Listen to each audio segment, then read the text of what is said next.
Hey guys, welcome to my channel. आज की video save me के एपिसोड 15 की होने वाली है। अगर आपने अभी तक मेरी चैनल को सब्सक्राइब नहीं किया है तो प्लीज़ सब्सक्राइब करके बेल आइकन को प्रेस कर दीजिए। एपिसोड स्टार्ट होते ही हम देखते हैं कि हांसुरी कार को रोकती है, पर वो आश्रम की ही कार थी और उसमें मिस्टर जो ही थे।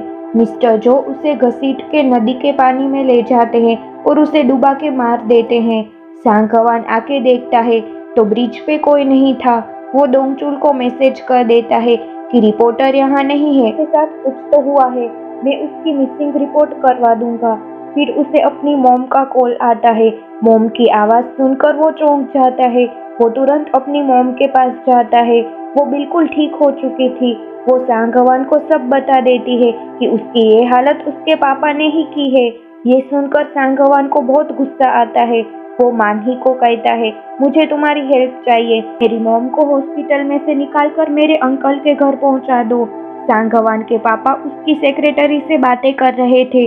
फादर ने कॉल करके उन्हें बता दिया था कि सांगवान ने आश्रम में आके क्या किया था। सेक्रेटरी कहती है, हमें आपकी वाइफ को कहीं और ले जाना होगा। अगर हम आपकी वाइफ को कंट्रोल में रखेंगे तो सांगवान कुछ नहीं कर पाएगा। मिस कांग बेसमेंट में बेहोश पड़ी थी, इसलिए उसका काम सांगमी करती है। थोड़ी देर बाद फादर और मिस्टर जो भी वहां आते हैं। डोंगचुल देखता है कि मिस्टर जो ने अपने कपड़े बदल लिए थे। उसे शक होता है कि मिस्टर जो ने कुछ तो किया है। सांगमी देखती है कि हांसुरी के रूम की सफाई हो रही थी। वो डोंगचुल से कहती है, जब जेओनगू मर गया था तब इसी तरह उसके रूम की भी सफाई हो रही थी। लोगों को मारना इनके लिए कोई बड़ी बात नहीं है। डोंगचुल बाथरूम में जाके देखता है तो वहाँ मिस्टर जो के कपड़े पड़े थे जो उन्होंने पूरे दिन पहने थे। वो कपड़े गीले थे और उनपे मिट्टी भी लगी हुई थी।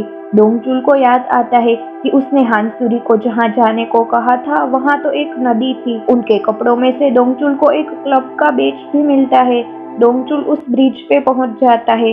नदी के पास उसे हांसुरी का एक शूज मिल जाता है। वो समझ जाता है कि मिस्टर जो ने हांसुरी की जान ले ली है।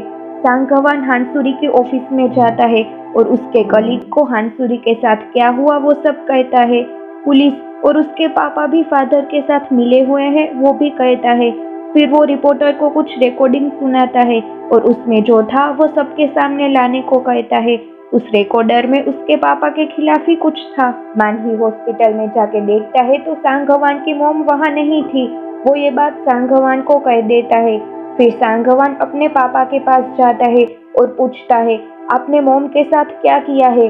पापा कहते हैं, मुझे उसकी बड़ी चिंता हो रही थी तो मैंने उसे अच्छी हॉस्पिटल में शिफ्ट करा दिया है।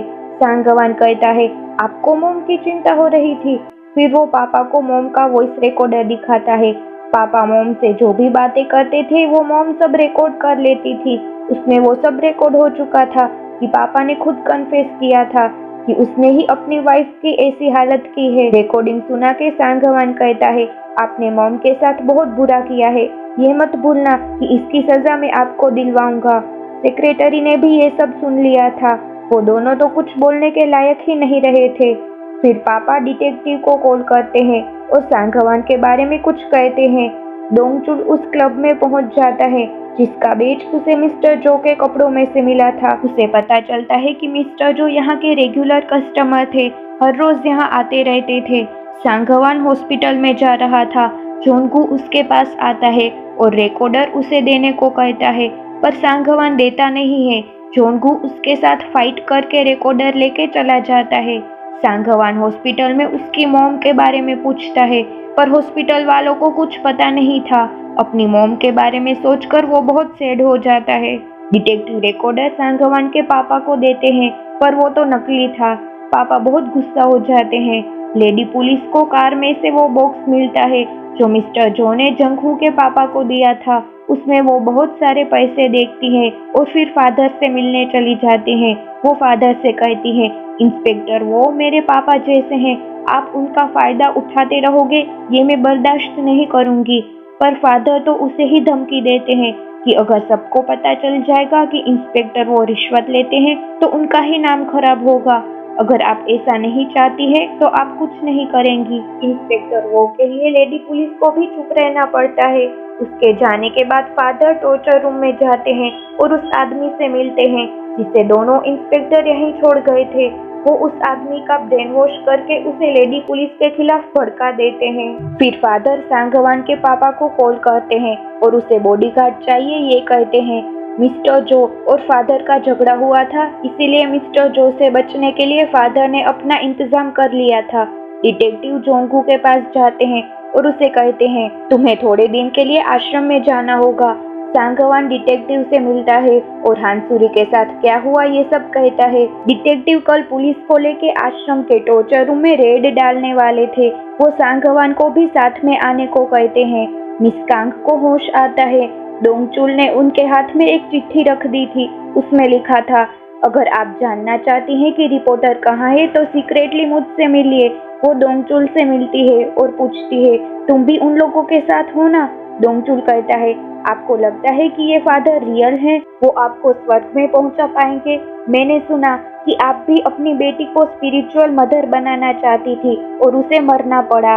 अगर आपको सच में ऐसा लगता है कि ये सब रियल है, सच है, तो आप सबको मेरी सच्चाई बता सकती हैं। पर अगर आप जानना चाहती हैं कि फादर रियल है या फेक, तो आपको कुछ नहीं करना है और सब देखते रहना है कि हम कैसे उसकी सच्चाई सामने लाते हैं। ये सुनकर तो मिस कांग भी सोच में पड़ जाती हैं। लेडी पुलिस जंगहू के पापा से मिलती है और पैसे दिखाकर पूछती है, आपने ये क्यों किया? इंस्पेक्टर वो कहते हैं, मैंने ये जानबूझकर नहीं किया है, उन लोगों ने मुझे इसमें इन्वॉल्व कर दिया है। फिर ड्रंक आदमी लेडी पुलिस पे नाइफ से हमला करने आता है, पर इंस्पेक्टर वो उसे बचा लेते हैं और नाइफ उसे ही लग जाता है। वो देखते हैं कि ये वही ड्रंक आदमी था जिसे उन लोगों ने ही आश्रम भेजा था। वो सब समझ जाते हैं कि आश्रम वाले कैसे नीच इंसान है। हॉस्पिटल में जंगू उसके पास आता है। उसके पापा उसे सब बता देते हैं। दूसरे दिन डिटेक्टिव और सांगवान पुलिस को लेके आश्रम में पहुंच जाते हैं और टॉर्चर रूम की तलाशी लेते हैं, पर वहां कोई भी नहीं था। सांगवान और डिटेक्टिव भी अंदर जाके देखते हैं, पर आश्रम वालों ने सबको यहाँ से हटा दिया था, तो वहाँ कैसे कोई होता? उनको खाली हाथ वापस जाना पड़ता है। मिस्टर जो और डोंगचुल को फादर अपनी ऑफिस में बुलाते हैं। दोनों वहाँ जोंगू को देखते हैं। फादर कहते हैं, जोंगू और डोंगचुल अब से मेरे साथ ही रहेंगे, मेरे बॉडीगार्ड बनकर। मिस्टर जो को ये बिल्कुल अच्छा नहीं लगता है। फिर डोंगचुल जोंगू से पूछता है, ये हो क्या रहा है? तुम यहाँ क्यों हो? जोंगू कहता है, फादर को अब यहाँ किसी पे ट्रस्ट नहीं रहा है, इसीलिए तो उन्होंने सिक्योरिटी मांगी है। वो ये भी कहता है कि मैंने मिस्टर जो को क्लब में देखा था। फिर डोंगचुल मिस्टर जो से बातें करता है। मिस्टर जो आज रात आश्रम में नहीं रहने वाले थे। डोंगचुल समझ जाता है कि वो क्लब में ही जाने वाले हैं। ये बात वो सांगवान को बता देता है। मिस्टर जो क्लब में जाते हैं, पर क्लब के पार्किंग एरिया में ही उसे सांगवान मिल जाता है। वो मिस्टर जो से कहता है, पुलिस जल्द ही आश्रम में आएगी। मुझे पता है कल रात आप नदी के पास थे और हांसुरी को आपने मार दिया। मेरे पास विटनेस भी है जिसने ये सब देखा था। ऐसी बातें बोलकर वो मिस्टर जो को उकसाता है। मिस्टर जो भी गुस्सा हो जाते हैं और सांगवान का गला पकड़कर बोल देते हैं कि मैंने ही हांसुरी को मारा है और तुम्हें भी मार दूंगा। इसी वक्त मानही और जंगहू कार में से उतरकर सांगवान को छुड़वाते हैं। डिटेक्टिव पुलिस के साथ वहां पहुंच जाते हैं।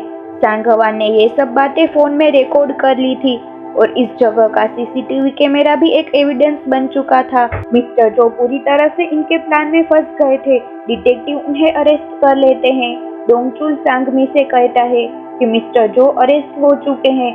वो उसे आगे का प्लान समझाता है कि सांगमी को फादर से कह देना है कि डोंगचुल सांगवान के साथ है। फिर फादर उसे टॉर्चर रूम में डाल देंगे और कल जब पुलिस आएगी तो उन्हें टॉर्चर रूम में डोंगचुल मिलेगा और इस तरह ये साबित हो जाएगा कि आश्रम वाले लोगों पे टॉर्चर करते हैं। सांगमी कहती है, ये तो मैं कर लूंगी, पर मेरा भी एक प्लान है। मैं फादर से शादी करूंगी और वो मेरे साथ जो भी करने की कोशिश करेंगे वो सब मैं रिकॉर्ड कर लूंगी। फादर के खिलाफ इससे बड़ा प्रूफ कुछ हो ही नहीं सकता है। डोंगचुल उसे समझाता है कि शादी करने की कोई जरूरत नहीं है, पर सांगमी ने डिसाइड कर ही लिया था। अब वो किसी की सुनने वाली नहीं थी। फादर सांगमी के पापा से अच्छी अच्छी बातें करते हैं और उनका ब्रेन वॉश करके कल ही शादी करने के लिए मना लेते हैं। पापा भी खुशी खुशी मान जाते हैं।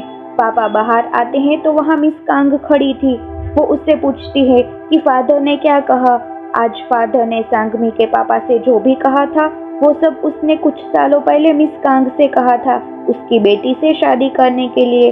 डिटेक्टिव मिस्टर जो को अरेस्ट करके पुलिस स्टेशन ले जाते हैं और उससे पूछताछ करते हैं। मिस्टर जो वॉशरूम जाते हैं, एक ऑफिसर उनके साथ जाता है पर उसे मारकर मिस्टर जो पुलिस स्टेशन में से भाग जाते हैं। ये देखकर डिटेक्टिव उसके पीछे भागते हैं। मेन हॉल में फादर ने सबको इकट्ठा किया था। वो अनाउंस करते हैं कि कल ही मेरी और सांगमी की शादी होगी और हम एक हो जाएंगे। सांगमी भी उसका प्रपोजल एक्सेप्ट कर लेती है। इस तरह ये एपिसोड पूरा होता है। आपको ये एपिसोड कैसा लगा वो कमेंट करके जरूर बताइए और अच्छा लगा हो तो लाइक एंड शेयर करके चैनल को सब्सक्राइब करके बेल आइकन को भी प्रेस कर दीजिए।